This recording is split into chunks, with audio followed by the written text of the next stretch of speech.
Cold winds whistle through the Smoky Mountains, carrying tales of Gatlinburg, Tennessee's eerie past. Brace yourself for the top 5 most haunted locations in this serene yet spine-chilling town. First, the mysterious mansion. Its vintage charm hides a century-old secret, whispers of phantom footsteps and eerie laughter echoing in the halls. Next, the Greenbrier restaurant, where a jilted bride's spirit is said to roam, forever searching for her lost love.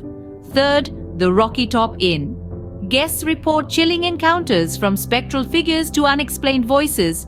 Fourth, the Sugarlands Visitor Center, known for its ghostly park ranger who tirelessly continues his duty.